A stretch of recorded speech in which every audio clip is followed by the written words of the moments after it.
ఎకరానికి ఇంత అని లెక్క పెట్టి డబ్బులు సాయం చేయమని చెప్పిండు ఆయన. మొట్టమొదలు మేము 4,000తోనే సాయం చేసినాం ఎకరానికి.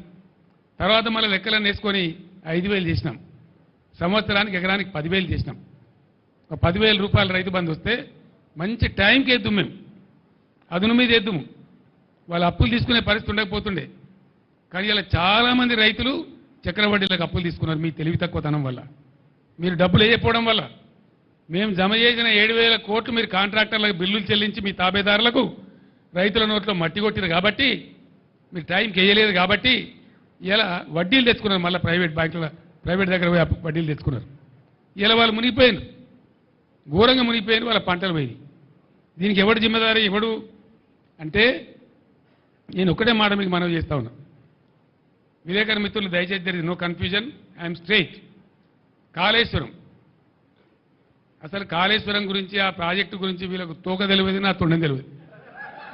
ఇప్పుడు ఉన్నానికి ఏమీ తెలియదు, ఇంటికి కూడా తెలియదు. కోపం వస్తుంది, బాధ కలుగుతాయి. ఏమైందండి దానిలో? మేడిగడ్డ బరాజులో దానికి 3 బరాజులు ఉన్నాయి, మేము కొత్తగా కట్టినాయి. సైడ్లో కూడా ఉన్నాయి. సైడ్లో వచ్చి కలిసేటువంటి రివర్లెట్స్ ఏవైతే ఉంటాయో వాటిని కూడా చాలా ఇసుకలనే కడతాం. వాటికి పిల్లర్స్ ఉంటాయి. మొత్తం ఆ రివర్లెట్స్ కోసం కట్టినటువంటి ఉపనదుల మీద కట్టినవి కానీ, మెయిన్ గోదావరి మీద కట్టినవి కానీ, అన్ని బ్యారేజీల మీద కలిపి 300 చిల్లర ఉంటాయి. ఇది పిల్లర్స్ బ్రహ్మాండంగా 3 బ్యారేజీలలో కలిపి దాదాపు 200 చిల్లర గేట్లు ఉంటాయి. అంత పెద్ద పని అది. దాని తర్వాత ఒక్కొక్క పంప్ హౌస్ మొన్న వీళ్ళు ఒత్తిరు కదా, నందిమేడారంలో వరద కాలువలో నీళ్ళు పోయడానికి.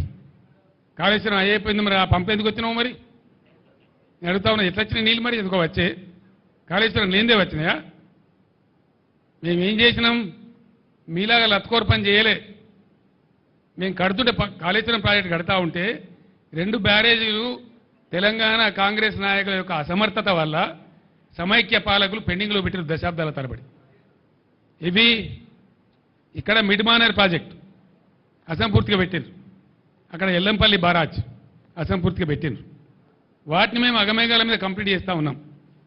ఒక సీజన్లో మేము పనిచేస్తూ ఉంటే, కట్ట నింపుతూ ఉంటే, మాచారెడ్డి మండలంలో 25 సెంటీమీటర్ల వర్షం కురిసి పెద్ద వరద మానేరు వాగులు వచ్చేసి ఆ మిడ్ మానేర్ కట్ట కొట్టుకొని పీకినారు. అది కట్టినోడు ఎవడండి?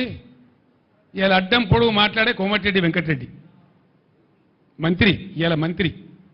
వాళ్ళ కంపెనీ, వాళ్ళ అమ్మ పేరు మీద ఉండే కంపెనీ వాళ్ళు కట్టిండ్రు. మేము మీ లెక్క చిల్లరగాల లెక్క వ్యవసాయం. మేము ఏమనుకున్నాం ఆ రోజు? మేఘాల మీద కాళేశ్వరం కంప్లీట్ కావాలి, రైతులకు నీళ్లు రావాలి, ఎంత తొందరగా వస్తే అంత మంచిది, మంచినీటి బాధ పోవాలి, సాగునీటి బాధ పోవాలి రాష్ట్రంలో అని ఆరాటపడ్డాం తప్ప మేము ఆనాడు కోమటిరెడ్డి కంపెనీ మీద కేసు పెట్టలే. మేము పెట్టకపోదుమా, అని జైలు లేకపోదుమా? మీ లెక్క చిల్లర కథ వాడానంటే ఆ రోజు ప్రభుత్వం మా చేతిలో లేకుండానా? వేయలే, మేము ఆ చిల్లర పని చేయలే మీలాగా.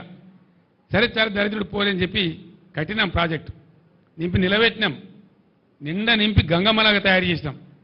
ఆ బ్రిడ్జి మీద పోతుంటే 2 పక్కల చూస్తే భయమయ్యే పరిస్థితి పెట్టినాం. అంత అద్భుతంగా నీళ్ళు కనబడేది, సముద్రంలా కనబడేది.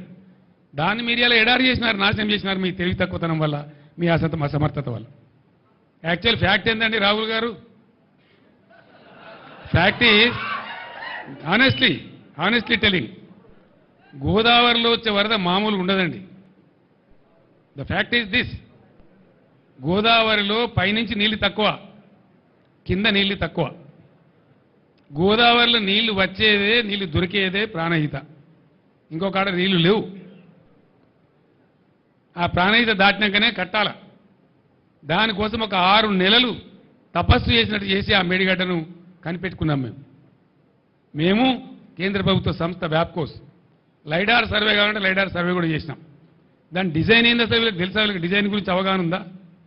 ఏంది డిజైన్ ఏందండి? యాక్చువల్గా మేడిగడ్డ బరాజులో ఫ్యాక్ట్ ఏంటంటే, గోదావరి పొంగేటువంటి 3-3.5 నెలలు గేట్లన్నీ ఎత్తే ఉంటాయి. గోదావరికి తలగాయి, నీళ్ళు ఫ్రీ ఫ్లో ఉంటుంది, పోతూ ఉంటుంది. మనకు అవసరమైన నీళ్ళు ఎత్తుకుంటాం. అందుకే కన్నెపల్లి దగ్గర పంప్ హౌస్, లక్ష్మీ బరాజ్ యొక్క పంప్ హౌస్ కన్నెపల్లి దగ్గర పెట్టిన తెలివి తక్కువతో పెట్టలే. మేడిగడ్డ బరాజ్ అవసరం లేకుండానే నీళ్ళు ఎత్తుకునే అవకాశం ఉంటుంది అక్కడ. ఆ